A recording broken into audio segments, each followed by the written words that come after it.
kuko uvunagura azamukiye imbere yawe, azamukiye mu bo murepetana imbere yawe ni mu rusengero, mu murepeta. Uvunagura azamukiye muri bene soko n'umugongo wawe uturutse, uvunagura azamukiye mu bo musangire gaburo, uvunagura azamukiye imbere yawe nicyo bishatse kuvuga. Uvunagura uzamukiye imbere yawe bisaba kuba wariyubatse kandi waranubatswe.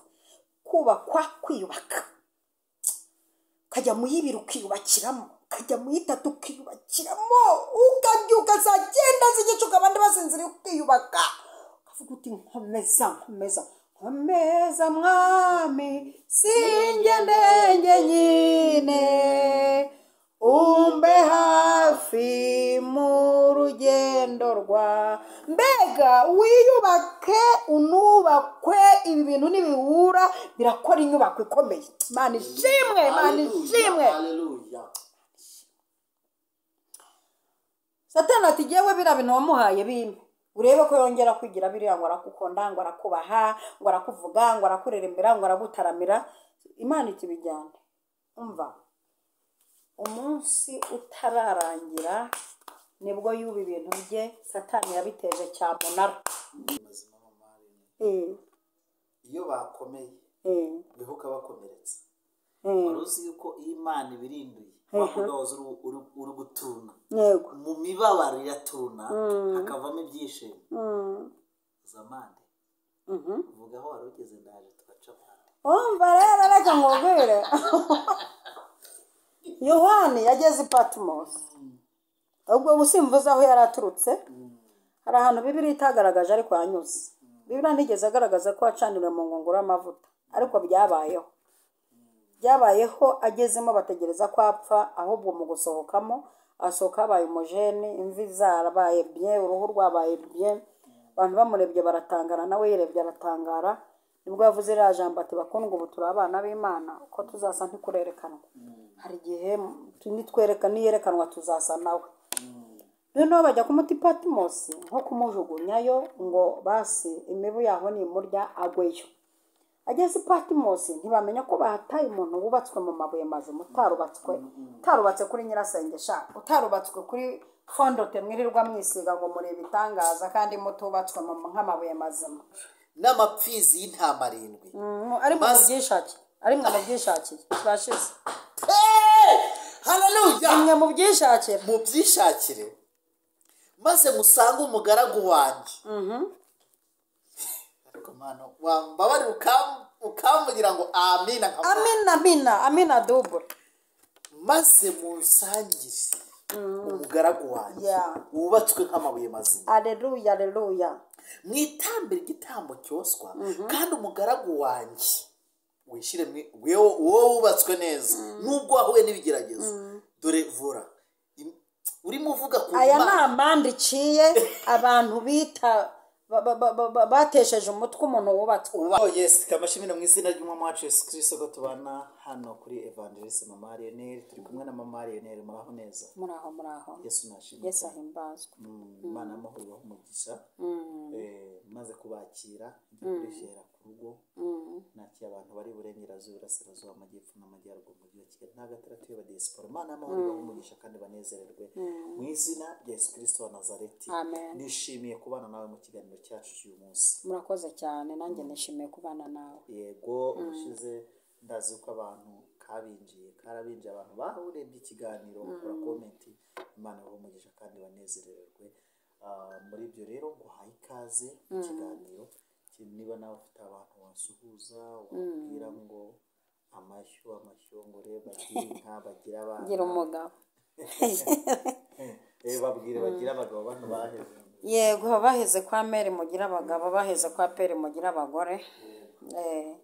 Kandi tubifurije ishya n'ihirwe cyane cyane abantu badukurikira bakanadukurikirana. Ndabashimiye abagerageza kutwandikira hepfo aho ngaho muri comment. Magambo meza mu twandikira aratunezeza, duha courage. Turabashimiye cyane imbaraga mukoresha kwicara mukadutega amatwi, mukagaragaza ko mwana duteza amatwi. Hari igihe umuntu agutega amatwi ariko ntagaragaze ko aguteza amatwi. Ko buryo umuntu gutega amatwi mu kanya akajya muri comment akandika abagaragaje ko yaraguteza amatwi. Ndabashimiye cyane, Imana ibaha umugisha mwinshi, kandi iyi minsi twinjemo ibabera iminsi y'umugisha kuri twese, ku banyu n'ibyanyu. Imana ibahereza umugisha kandi rwose ihire imirimo y'amaboko yanyu, intekerezo zanyu zaguke, intambwe zanyu zagukire gukorera Imana no kugera ku iterambere rikomeye. Imana ibahereza umugisha mwinshi cyane. Murakoze, Imana ibashyigikire cyane. Amen. amen amen. Imana y'amahoro rero iguhe umugisha kandi kwishimire umunsi utazanye ya mivero twazitaga za mivero. Bongere bampe ku gakawa bashuti banjye bankurikirana. Yego. Kandi turanabashimiye. Yego, murakoze cyane. Nguhaye ikaze rero wewe wakoze subscribe hano kuri Evangeliste Mama Lionel. Nguhaye ikaze ko udahwema kuba inshuti z'akadasohoka. Mbese twabaye inkubirane. Imana y'amahoro rero ibaha umugisha kandi wishimire. Mama Lionel, mbere yuko dutangira ikiganiro gisho muzi ijambo ry'ubwenge, twagusaba ukadutambira igitambo cy'isengesho. Murakoze cyane. Amen. Uwiteka, turagushimiye kubw'urukundo rwawe rukomeye. Waturindishije imbaraga zawe nyinshi, turinda umujinya wa Satani, uraturinda ntitwapfa, utanga n'ingabo nyinshi zirapfa. Kuba turiho hari ibyo wahitanye. Izina ryawe turihaye icyubahiro. Uyu mwanya turasabye ngo umuntu wese ugiye kudukurikira, tumusabiye imbaraga. Udukurikiranye arwaye, umuhe gukira. Udukurikira ari muri situwasiyo itari nziza, umuhe kwinjira mu bihe byiza. Mana we, umuntu udukurikiye ibintu bye byariparitse bitagenda, nibigende kubwira ijambo tugiye kuvuga. Ndagushimiye kubana natwe muri byose mu izina rya Yesu Kristo. Amen. Amen. Imana y'amahoro iguhe umugisha. Ikaze. Urakoze cyane kumpa ikaze, noneho ntiwongeyeho na karibu. Karibu na heza. Imana ibaha umugisha. Turabashimiye cyane umwanya wo kumva icyo Umwuka Wera abwira amatorero. Tugiye kuganira amagambo y'Imana ari ku mutima, ari ku mutima wanjye, ari kumfasha. Kera umuvugabutumwa yinjiraga mu rusengero kugira ngo yemeze abantu cyangwa se atere abantu ubwoba, bamutega amatwi akababwira ati Imana impaye ijambo ryo kubabwira ati ngeze hano ku muryango irambwira ngo mvuge gutya. Ariko aragiye abantu bakoresha n'amarangamutima bagakabye. Njye nashima kuvuga ko hari ijambo Umwuka yashyize ku mutima wanjye kuruta gutera abantu ubwoba ngo irimbwiye nonaha. Turarisanga mu rwandiko rwa mbere, rwanditswe na Petero. Rwanditswe na Petero igice cya 2. Turasoma duhere ku murongo wa 5, havuga ngo namwe mwubakwe nk'amabuye mazima kugira ngo mube inzu y'umwuka n'ubwoko bw'abatambyi bwera bwo gutamba ibitambo by'umwuka bishimwa n'Imana ku bwa Yesu Kristo. Amen. Amen. Abantu badukurikiye tugiye kubabwira ijambo rivuga ngo ni mwubakwe. Mwubakwe, kubakwa. Mwubakwe, udukurikiye warasenyutse, mwubakwa. Mwubakwe kandi wubakwe nk'amabuye mazima. Ushobora kudukurikira uri perezida wa korali, ndifuza ko wubakwa.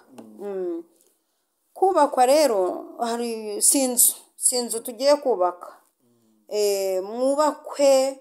Mwubakwe ndumva ashaka ko abantu bubakwa mu buryo bwose bw'umwuka ndetse n'ubw'umubiri, umuntu wese udukurikiye. Ariko iri jambo riri kugusha ku mwuka cyane ngo mwubakwe nk'amabuye mazima. Byumvikana ko hari amabuye atari mazima, hari amabuye adakomera. Abafundi baraza kumfasha kubyumva. Hari amabuye y'ibyondo, y'ibyondo, isaha n'isaha utahakoreye protection. Ushobora kuyubakisha utahakorera protection ngo ushyireho igishahuro, umushyireho umucanga unatyaze, imvura yagwa bigasenyagurika. Ayo nayo ni amabuye ariko nayo kubaka.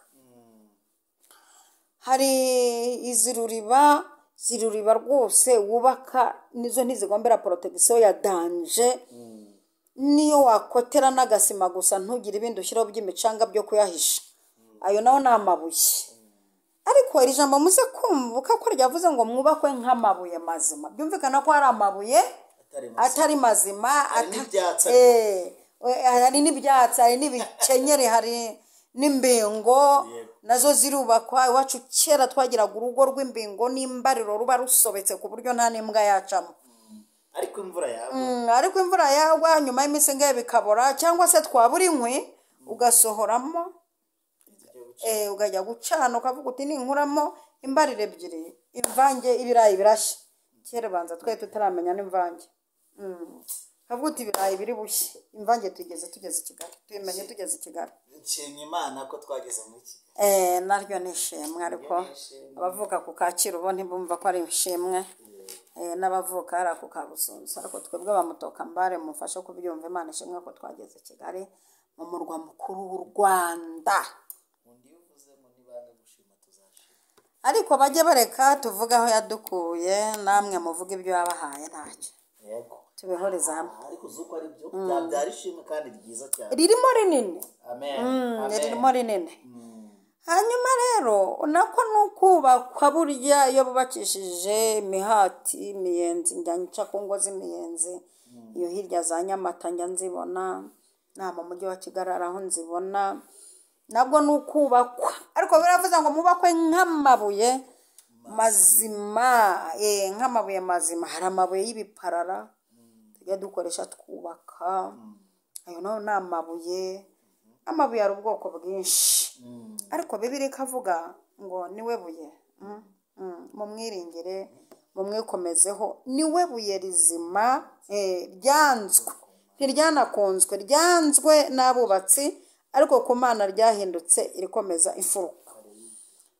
Muri mwubakwe rero ndashaka ko abarokore baduteze amatwi, mutera agatebe mukicara, cyane cyane nimwe numva nshaka gutunga urutoki. Mwarakijijwe mwinjira mu idini ariko ntimwubatswe, mufite titire ariko ntimwubatswe. Uruzi no gutera ikorasi, ijwi riraryoshye, umuntu yatega amatwi akumva ariko akirinda gukanura ngo akurebe kuko utubatswe. Ijwi turifuza kuryumva ariko ntitwifuza kureba imbuto n'ibyo ukora, kuko nurubakwa nk'amabuye mazima. Ndakumva cyane z'abantu urumva. Turabizi yuko no muri boîte urara wambayemo ubusa, mbese turakuzi no mu kazi kawe. Abandi iyo bagiye kuruhuka mu ntuza muri ya masaha yo kuruhuka, wowe usigarana ugiye kuruha, wowe ugiye kuruha, wowe ugiye kuruha, kuko nurubakwa nk'amabuye mazima. Kuko urumva ari amabuye hakaba n'amazima, ntabwo ubundi bubatswe mu biki. Hari abantu twabaye n'ibintu bubatswemo. Uyu muntu yubatswe mu biki? Ukizwa mu ikorasi, ukizwa ku munsi w'amasengesho, shaka amenya no kwatura pe. Uyu muntu akamenya no kwatura, akarira agaca bugufi mu kanya ati nongeye. Hari banongeye rero, kuko impamvu wongera byongera bikaza, ntabwo urubakwa nk'amabuye mazima.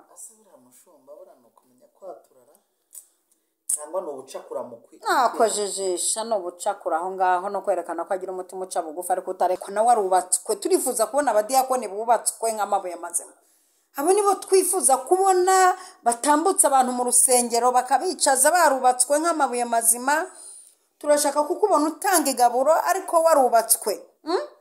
Donc turashaka kukubona uyobora icyumba cy'amasengesho ariko warubatswe nk'amabuye mazima, kuko nizi ncakura muri kwicaza mu nsengero birasaba kuyicaza warubatswe. Hari ahantu njya nsengera kenshi, abantu bakunda kunyicaza mu bakirisitu cyane, muri twegerane, muri turebe imbere dutegereze igitondo. Hari igihe usanga umuntu yaje agahita yicara ku ruhande akigira ingunge, kandi ukabona abaye beto ntashaka guterurwa, kandi ukabona byabangamiye umudiyakoni. Ndashaka kuvuga ku kintu cyo kubakwa nk'amabuye mazima. Ukabona umudiyakoni icyifuzo cye n'ibintu yamusabye ni uko yicara yigiye hirya agakurikiza uko intebe ziza n'umuntu akahagera atabangamiwe atarinze gutambuka umuntu, kuko gutambuka umuntu birajena. hari igihe haza umuntu ubyibushye kuberereka kugucaho kandi bigusaba iki? Abadiyakoni rero baragowe, birasaba kudiyakonona ariko warubatswe nk'amabuye mazima. uyu muntu rero wicaje ntiyubatswe, nawe ubwawe ntiwubatswe, kuko agiyewe nzi n'abadiyakoni bajya batokana mu rusengero kuko ntibubatswe nk'amabuye mazima. ndabazi pe, ndabazi. yakubitanye n'umukirisitu nawe uje utarubatswe ni ikibazo. reba gukorera uyu muntu uba mu rusengero ukamukorera akazi ko mu rugo ariko atarubatswe nk'amabuye mazima, ukibeshya ugacika ugahita umena nk'iteremusi cyangwa itasi. atarubatswe rero nawe igikurikiraho nawe uracyumva. mwubakwe, ndumva umwuka wera yanshyizemo iri jambo ngo mbwire abantu bankurikira ngo bubakwe nk'amabuye mazima, kuko ino minsi twinjiyemo birasaba kuba warubatswe. n'abakoresha murimo mujya gukorera muri iyi minsi birasaba ko bakorera ariko warubatswe nk'amabuye mazima, kuko bafite ibintu bashaka. bafite ibintu bashaka kuri wowe, ariko n'uwinjira muri iyo kampani utarubatswe nk'amabuye mazima urahava nabi. birasaba kuba warubatswe nk'amabuye mazima. nibyo gira taye nziza, inzobe nziza, uburebure bwiza, igihagararo cyiza, ariko ibyo byose birenzeho kubakwa nk'amabuye mazima. Imana ishimwe cyane. Imana ishimwe. wubakwe nk'amabuye mazima biragutera intego yo kubakwa nk'amabuye mazima.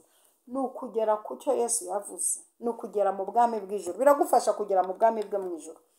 nuhura n'ikigeragezo gikomeye ariko warubatswe nk'amabuye mazima. umugabo umwe witwa Yobu yahuye n'ikigeragezo gikomeye ariko kiza kwikubita ku mugabo wubatswe. Imana yubaka abantu. muri iki kiganiro ndifuza ko Imana ikubaka nk'amabuye mazima, ikubaka nk'umukristo muzima, ikubaka nk'umuntu wakubaka abandi. Bibiliya iravuga ngo nzakubaka kandi ninkubaka uzaba wubakitse. uzaba wubakitse. ndifuza ko umuntu nkurikiye yubakwa akubakika. Yobu uyu yagiriweho ikiganiro, inkuru yararyoshye hagati y'Imana na Satani. Imana iti ngiye mvuye kutambagira isi, mvuye no kwizerera. Satani, Imana iti nibyo, hati waroye? naroye. wabageze mu gihugu cya Usi? nahageze. wabonye umugabo ngiramo witwa Yobu, wubatswe, unyubaha, unkiranukira, unkunda, wubatswe pe. Satani ati namubonye, ariko impamvu akubaha yewe nayivumbuye. wamuhaye amafaranga, umuha abana beza, umuha ubutunzi, umuha gukundwa, umuha inshuti, umuha umugore mwiza. nta kuntu atakugaragariza ko yubatswe. hari ukuntu na Satani ajya twibeshyaho akagira ngo twubatswe kubera iby'Imana yaduhaye. nawe imitini itatoha. Haleluya. naho ibisubizo bitaza. Yego. dupfa kuba twarubatswe. Yego. bitewe n'uko twubatswe n'aho twubatse. hari ahantu twubakiye, aho twubatswe kuri Kristo, twakongeraho uko yatwubatse nuko natwe twiyubaka. iki kintu bamfasha bo kucyumva we. ubundi natwe hari ukuntu twiyubaka tutarindiriye disi ko na Kristo aza kutwubaka. iki kintu ariko mwamfashije tukabihuza. Yesu nakubake ariko nawe wiyubake. reka bakubahe ariko nawe wiyubahe. basi reka ngufashe kubyumva, kuko hari igihe abantu bakubaha ariko ntiwiyubahe. noneho reka tubihuze no kubakwa no kwiyubaka.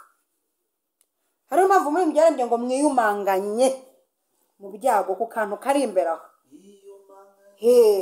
mu bintu mugiye kubona bisange mube mwiyubaka. niyo mpamvu Nahumu yavuze ngo uvunagura azamukiye imbere yanyu, nuko kenyera rindi nzira, yubake, gira vuba tanguranwa, wiyubake, gira imbaraga, rindi nzira, kenyera, wiyubaka, kuko uvunagura azamukiye imbere yawe. azamukiye mu bo murepetana, imbere yawe ni mu rusengero, mu murepeta. uzuvunagura azamukiye muri bene soko n'umugongo wawe uturutse. uvunagura azamukiye mu musangire gabo, uvunagura azamukiye imbere yawe nicyo bishatse kuvuga. Uvunagura uzamukiye imbere yawe bisaba kuba wariyubatse kandi waranubatswe.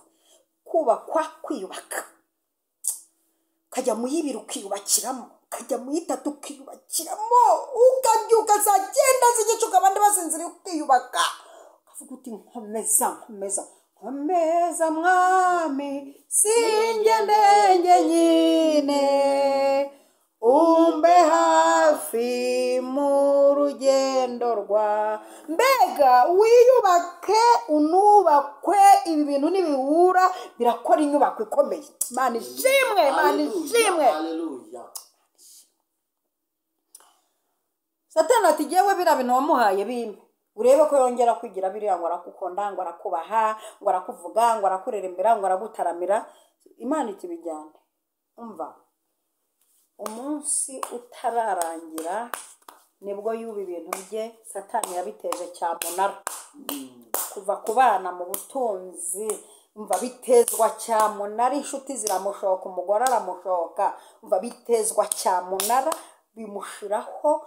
Ariko kubera ko yubatswe nk'amabuye mazima, ni ijambo yavuze. Navuye mu nama nambaye ubusa. Ubwo imbitsi zose zari zimaze kuvuga ibipfuye, abana bapfuye, amatungo agiye, arangije ati navuye mu nda ya mama nambaye ubusa. Umva amagambo y'umuntu wubatswe nk'amabuye mazima, ntatende bukira imbere y'ikibazo. Haleluya. Ahubwo arakomera. Arakomera no ku munsi mubi arakomera. Ati navuye mu nda ya mama nambaye ubusa, nzasubira mu nda y'isi ntacyo nambaye. Uwiteka niwe wabimpaye, none arabyishoboye. Ubundi Uwiteka yadupangira ibisubizo tukubuzuzwa, yazana ibibazo tugakonja, byose azajya. Menye ko ari wowe byose, menye ko ibintu byanjye bitajyanywe na Satani, ahubwo n'Uwiteka ubijyanye. Ibi binteye kubakwa nk'amabuye mazima. Izi nzira ntangiye gucamo kubera ko nubatswe nk'amabuye mazima, ntangiye kugira iyerekwa nkiri mu bibazo. Izi nzira nyuramo nimara kungerageza nzavamo ameze nk'izahabu. Aya ni amagambo abonwa n'umuntu wubatswe nk'amabuye mazima. Iyo wubatswe nk'amabuye mazima mu gihe cy'ibibazo nibwo utangira kubona ibisubizo, ukanezezwa n'ibisubizo kandi uri mu bibazo. Niyo mpamvu muri ibyo yaririmbye ngo nuko menye nyiri mu makuba amahoro adashira. Uyu muririmbyi amahoro yamenyera mu makuba. Undi aravuga ngo ahinduriye imibabaro ngo anezeze. Twebwe tuzi ko imibabaro Uwiteka ashobora kugira gutya agakaraga vora y'imibabaro, akayikaraga gutya hakavamo ikintu cyitwa umunezero. Biterwa no kuba wubatswe nk'amabuye mazima. Imana ihabwa icyubahiro, Imana ihabwa icyubahiro. Amina. Hashize iminsi Satani asubira ku Mana kuvuga ati noneho ndabona yaranze kuva ku izima, ibyo wavuze nibyo. Ibyo wavuze nibyo koko, yo barubatswe. Yobu arakaze n'umuntu wawe, ariko ikintu kimwe gusa, araza umubiri awuteza ibishute, kuva mu birenge kugeza mu bitwariro, dore ko nta soni agira. Umubiri awuteza ibishute, ariko aritonda arawuha. Yobu nawe ati uko biri kose inzara zo ubwo zishizemo, reka nkoreshe kata y'urujyo. Kata isigaye ni y'urujyo, kuko umugore yambwiye kwihakana Imana ngo nipfire ndanga. Inshuti zanjye zimbwira kuyivaho ndanga, reka nkwereke. Atangira gushimisha urujyo kuva mu bworo bw'ikirenge kuzamuka kugeza mu mutwe. Uko ashima, aho kubera ko yubatswe nk'amabuye, uko ashima ntiyumva ububabare, yashima ukagira ngo arimo aracagingwa iyerekwa. Yashima ukumva arimo aracagingwa iyerekwa. Nibwo atangiye gucagingwa iyerekwa. Mu mibabaro niho yacagingiye iyerekwa, atangira guhanura umucunguzi Yesu yari ataraza mu isi. Nibwo yatangiye kuvuga ngo nzi yuko umucunguzi wanjye ariho, kandi amaherezo azahagarara mu isi, amaso yanjye azamureba, saa yundi umutima wanjye uri kumarwa n'urukumbuzi. Urumva iyerekwa yari ryacagingiwe mu mibabaro. Umuntu wubatswe nk'amabuye mazima mu gihe cy'imibabaro ye avumbura, yerekwa, areba kure, imibabaro imwicaza mu buryo bw'umwuka mu bisubizo agiye kubona. Ndafashijwe, Imana ihabwe icyubahiro. Niryo jambo nakuzaniye uyu munsi. Mwubakwe, ubakwa nk'amabuye mazima. Reka kubakwa nk'umuntu wubatswe mu nkarakara, ariko reka kubakwa mu makorasi yonyine, ari kubakwa no mu ijambo. Reka kwikubakwa muri vugutamena, avuga ngo he, avuga ngo rango, avuga ngo hivuga. Oya, ubakwa nk'amabuye mazima. Ubakwa ariko wakubatswe ubundi. Ubakwa uri mu biki? Ubakwa nk'amabuye mazima. Paulo na Silasi umunsi umwe barabahondaguye, babaziza ivugabutumwa n'ibitangaza bakoze byo gusengera abantu. Umunsi umwe ngo barabakubita, barangije babajyana muri gereza, barabafunga, babahambira mu mbago. Paulo na Silasi babageje muri gereza, babahambira mu mbago, babashyiramo ngo mu gicuku mva abantu bubatswe nk'amabuye mazima. N'igicuku cyabo ntibajya bemera ko kiba igicuku. Ntibemerera igicuku ko kibabera igicuku, kuko bafite ukuntu bubatswe. Ikibazo ntibemera ko kibabera ikibazo. Intambara ntibemera ko ibabera intambara. Igicuku ntibemera ko kibabera igicuku. Paulo na Silasi barangije bati no, twebwe ntabwo tujya twemerera igicuku ko kitubera igicuku. Kwa nini? Kubera se twarubatswe nk'amabuye mazima. Ngo batangira kuririmba. Amina. Batangira kuririmba. Mu kuririmba inyubako yabo, umwuka wera, imbaraga zikinjira mu zindi mbohe. Imbohe zitangira kubohorwa, nabo barabohorwa. Imiryango itangira kwikingura. Abacungagereza nabo batangira gusinzira. Kubera iki? Gereza yinjiyemo abantu bubatswe nk'amabuye mazima. Abantu bubatswe nk'amabuye mazima, aho bageze ibintu birahinduka. Batiriwe bavuga za haleluya nyinshi, batiriwe basenga, kuhakandagira gusa. Ngo barangije mu gitondo, abacungagereza babona gereza irafunguye, bagiye kwiyahura. Paulo na Silasi bateguye kugirira nabi. Twese turahari. Ntabwo twebwe abantu bubatswe nk'amabuye mazima tujya tugenda kenyege. Tugomba kugaragaza n'inyubako zacu, tukabwiriza ubutumwa abantu bagakira. Ndifuza ko repeta twarubatswe nk'amabuye mazima. Erega shinga n'iryo dini turebe ko ryazava mu itorero rya Kristo. Ariko urushinge warubatswe nk'amabuye mazima. Urushinge warubatswe nk'amabuye mazima, sibyo? Ubakwa ntuzawe, ubakwa nk'amabuye mazima. Imana ishimwe cyane, Imana ishimwe cyane. Ubakwa nk'amabuye mazima. Erega nibyo yobora iyo korari Imana bayiguhaye muri no minsi, ariko yiyobore warubatswe nk'amabuye mazima. Imana ihabwe icyubahiro cyane. Tugeze ku musozo, ariko ikibazo kiragira kiti, urubatswe se? Warubatswe uragera ku musozo? Tutaravuga Yohani Patmos. Oya, ntabwo witonze gake. Abantu bubatswe nk'amabuye mazima mu marine, iyo bakomeye bihuka bakomeretsa. Waruzi yuko Imana ibirinduye bakudoza uri gutuna, yego, mu mibabaro iratuna, hakavamo ibyishimo. Zamande uvuga aho wari ugeze, ndaje tugaca abandi. Umva rero, reka nkubwire. Yohani yageze i Patmos. Ubwo busimvuze aho yari aturutse. Hari ahantu Bibiliya itagaragaje ariko yanyuze. Bibiliya ntigeze agaragaza ko acaniriwe mu ngunguru y'amavuta, ariko byabayeho agezemo bategereza ko apfa. Ahubwo mu gusohokamo asohoka habaye umujeni, imvi zarabaye bien, uruhu rwabaye bien. Abantu bamurebye baratangara, nawe yirebye aratangara. Nibwo yavuze iriya jambo ati, bakundwa, ubu turi abana b'Imana, ko tuzasa ntikurerekanwa. Hari igihe niyerekanwa tuzasa nawe. Noneho bajya kumuta Patmos nko kumujugunyayo, ngo basi imibu yaho nimurya agweyo. Ageze Patmos ntibamenya ko bahataye umuntu wubatswe mu mabuye mazima. Utarubatse kuri nyirasenge sha, utarubatswe kuri fondote mwirirwa mwisiga ngo murebe itangaza, kandi mutubatswe nk'amabuye mazima. Ageze Patmos yerekwa ritangira kuza, kuko bahataye umuntu wubatswe nk'amabuye mazima. Tangira kwandikira amatorero.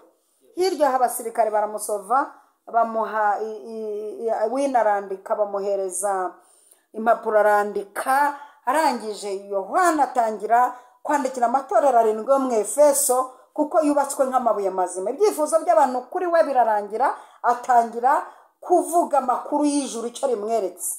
Ndi ku ijambo rivuga ngo mwubakwe kandi rwose mwubakwe nk'amabuye mazima. Imana ihabwa icyubahiro, niryo jambo ndiho. Erega abantu ntibubakwa, se muri mu biki?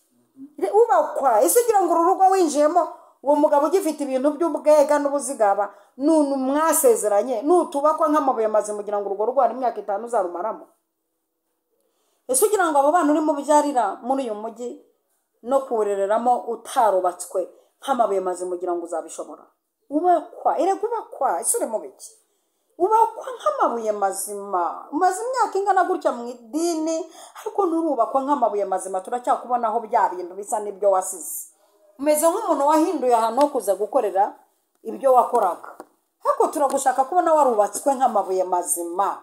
Ubakwa. Mana ishimwe cyane. Ndumva tugeza ku musozo kuko nakubwiye ngo reka mubwire ikintu kigaragaza yuko abantu badukurikiye niba warubatswe nk'amabuye mazima ukaba unezerewe. buriya nari ndi kwigendera ndi gutatama ikirere cyo kubakwa nsanga aba bantu bagerageje kubakwa nk'amabuye mazima nubwo satani yabahora agatsi agakoresha abarozi, agakoresha abapfumu, agakoresha bene wabo bo mu miryango, agakoresha n'abandi bagiye batandukanye. Dore ko Imana imbwiye mu mabwire. Aleluya. Yo mu 42 ku murongo wa 8 nuko rero mwishakira ibimasa 7 n'amapfizi y'intama 7 ari mu byishaki, ari mwe mu byishaki bashize. Haleluya. Mwe mu byishakire, mu byishakire maze musanga umugaragu wanjye. Ariko mano wambabari ukamvugira ngo amina.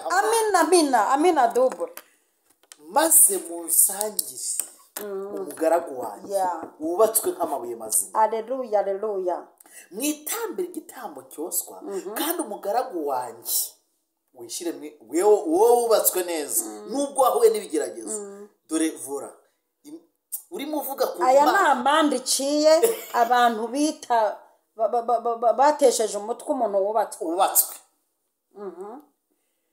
Abasabire kuko ari we nemera kugira ngo ntabagenzereza kuko ubupfapfa bwanyu buri, kuko mutavuze ibyanjye bitunganye nk'uko umugaragu wanjye uyu ubatswe neza yagenje. Nuko Elifazi cyangwa se nuko umurozi, nuko umupfumu, nuko ngendaho, nuko abashaka gusenya abubatswe nk'amabuye mazima bagenza uko Uwiteka yabategetse, maze Uwiteka yemera umuntu wanjye ubatswe nk'amabuye mazima. Imana y'amahoro iguhe umugisha.